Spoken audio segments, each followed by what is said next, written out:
Okay, so we already have discussed the analog design considerations, that it has dual rail which handles both positive and negative, and the biasing, linearity, noise tolerance, drift, and the low voltage and low power requirement.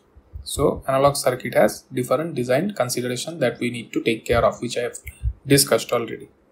Apart from this, there are few key parameters like transconductance, output resistance, input referred noise, and bandwidth.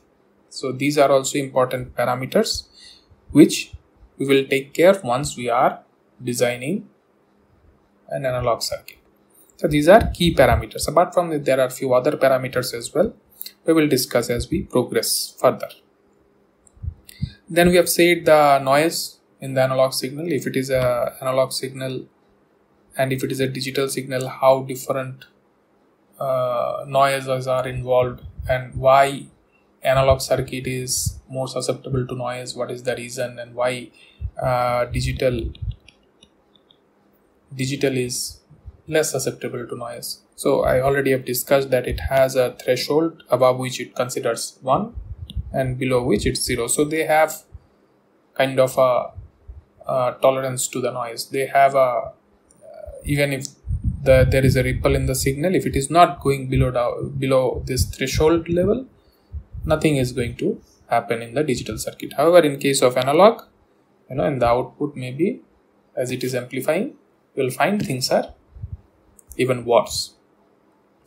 So I have said it's a single threshold. Somebody use multiple threshold and they keep this area as kind of a band so that 0 and 1 never get mixed. So it's a different aspect. Many people use different kind of technology. I'm not going deep into these details. So these are the type of the noise. I already have said, if you have a noise versus frequency, which is a log scale kind of plot, then in the lower frequency level, 1 by f is the dominant one, and in higher frequency you will find thermal is the one which is dominating. Then you have design parameter adjustment. I mean, how do you tune it? If you don't tune it, probably your circuit will not work properly. I also have said the analog design octagon, how it is going to affect or going to how they are interconnected to each other. Different parameters like noise, power dissipation, technologies like bipolar and MOS. Both the technologies are useful. However, both of them has their own disadvantages. Bipolar is more suitable for analog circuits. However, because of different technology constraints, we use MOS, right, in practice. But it doesn't mean that bipolar is completely out of the market. There are few chips that use bipolar technology, BJTs. Okay, so still there are market of bipolar. Apart from this, I think knowledge wise we should also get knowledge of bipolar, because it is one of the basic device in electronics. It's a current control device, so you'll get idea of current control and voltage control both. So we'll start with the bipolar. Okay, but in practice, nowadays everybody uses MOS, because digital people are not comfortable. This is the best technology available with them, so they use MOS. So analog people is bound to use the MOS. So I already have said. Okay. Now let us start with the bipolar transistor model, the BJT one. Now you know that BJT has 3 terminals. One is collector, base, emitter, right? And if you look at the circuit, you can say that your emitter current is a summation of base current plus collector current. It is more or less universal. And there is another equation which says collector current is alpha into I. This is a constant factor. Now if you see that is going from here, will go to the base and will then go to the collector, right? Now the going from here will never be equal to the that you are getting in the collector. Why? Because there are some recombination happening, there are some back currents also flowing, so alpha can never be equal to 1. It cannot be 1. Theoretically it cannot be 1 because you will lose some of the carriers here because of recombination and etc. At the end when you get IC, which will be less than the I. Now alpha can be as good as say 0.9 or something similar to something close to 1, but it can never become 1. Okay, and there is another equation which says IC equal to beta into IB. Beta is another factor. Okay, now this beta is known as forward current gain. Whatever you are getting in IC, it's actually beta into IB. Sorry. So if you replace these two equations into the first one, you will find that beta is equal to alpha divided by 1 minus alpha. So the forward current gain has a relation with alpha. Okay. Now if alpha equal to 1 in this case, you have a infinite beta. But alpha can never be 1. As I said, theoretically you will have recombination and etc. You will never get IC equal to I in any of the cases. So alpha can never become 1. The maximum beta you can get is around 500 or something. There are some technology constraints. So it's a 500, 600, something like that. It can be as low as 2, 3, 4, depending on the kind of circuit or kind of device that you are using. But it can never become infinite. Okay. Now if you want a even precise equation of IC and IE, you'll find that IC is equal to alpha IE plus ICO. ICO is the reverse saturation current in collector region. That means if you keep this B junction open, whatever is the current flowing through, the IC current that is flowing through is known as ICO. And this ICO is actually reverse saturation current into 1 minus alpha F into alpha R. These equations you will get in the device classes. I will not go deep into these details because this is related to the device course. So I am just going through those equations just to give you an idea about different equations that are available for BJT circuit analysis. You should know these equations for circuit analysis. Now what is alpha R? Alpha R is the value of alpha when you have connected the transistor in a reverse direction. That means you have considered E as C and C as E. In that case, whatever will be the value of alpha will be known as alpha R. Okay. That means in this case, what is the condition? Your B is forward biased, this is reverse biased. Now if you connect the transistor in a reverse direction, your B will become reverse biased and CB will become forward biased. So in this condition, whatever IC will get and whatever I will get, from there you will get the value of alpha, that will be your alpha R. And if you apply Kirchhoff law, you will find that VCE is equal to VBE plus VBC. So this equation is from KVL. If you apply KVL into the circuit, you will find this equation. Remember, in this case, I am considering the transistor to be in the active zone. If both are in saturation, if you can say that if this is also forward biased, this is also forward biased, what will happen? This is a different issue. I am not going into that domain. But when it is in active domain, you will find this equation VC equal to VB plus VCB. In digital, what people do, they make both the junction in forward biased so that your VC drops. But in analog we generally don't do this, because in digital you need 0 or 1. If VC is close to 0 or very low value, you define it as 0. If VC is high value, you define it as 1. But in analog this is not the case. Okay, so these are the equations that are available. Now there is large signal model. So we'll start with this. These are the representation of BJT for large signal analysis. Now if you see the VB, if you look at the previous slide, or if I draw here,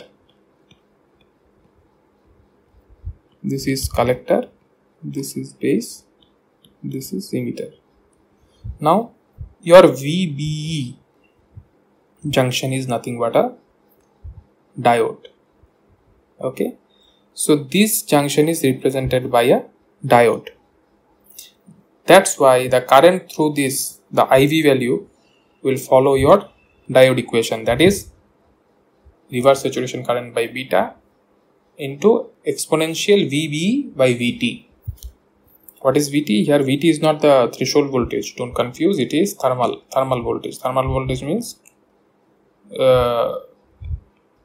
KT by Q. Now this is more or less 26 millivolt.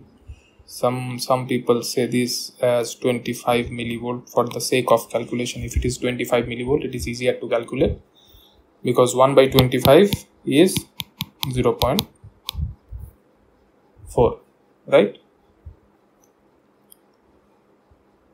0.04, sorry. So you get a better a better figure for calculation, right? So this VT is the thermal voltage, but when we go for circuit analysis, using this type of exponential equation is a problem. For that purpose, we have converted this as a voltage source, which is where the voltage is equal to VBE on, that is around 0.7 volt. For any silicon transistor, it is 0.7 volt. It may vary, it may go to 0.65 or maybe 0.699 or maybe 0.75, but this is not a concern for circuit people. We need a number which is close to that value. Okay, maybe for device people they may argue, but in circuit it is not that much issue. So we consider it 0.7 because this 0.7 again is a good figure. So we go ahead with 0.7 volt. Okay, and the IC is considered as a current source on the other side in the C junction. In the C junction you consider it as a current source, which is beta equal to beta IB. Okay, so this is your large signal model, and for this is for NPN. Okay, NPN transistor. If you use PNP transistor, your polarity will change. So your transistor here, the diode here will be like this, and the voltage source you are using here will be in reverse polarity. That is the only change that you will get. Rest of the things will be as it is. Okay. Now we will go to the small signal model, because we are more interested in the small signal model, not in the large signal models. We want to amplify a small signal to a bigger value. So in small signal model, first I want to introduce this particular formula or equation, whatever you say, wherein the total current is equal to the small signal current plus the DC value. Okay, the total current I have defined as capital I, small b. The small signal value is small I, small b, and the DC value is both capital I suffix capital B. So same thing goes for the collector current as well. Here C dash is the small c, because it is very difficult to identify which one is small c, which one is capital C, so I keep it as C dash. Okay, the same thing goes for the collector current as well. Now if you draw the output characteristics of the BJT, that means VC by IC, then you will find this type of nonlinear characteristics, and for each IB you have a different value of IC. So as you increase the IB, you will find your IC is also increasing but following the same characteristics. Now if you extend the plot, each of these plot, and extend it, you will find they are meeting at a single point in the VC axis, which is known as VA, that is early voltage. This VA is known as early voltage. Now why you have extended this portion? Because our circuit will mostly operate in this active region. Okay, so what is this early voltage? This early voltage is very important. Device, if I go to the device, what is that early voltage?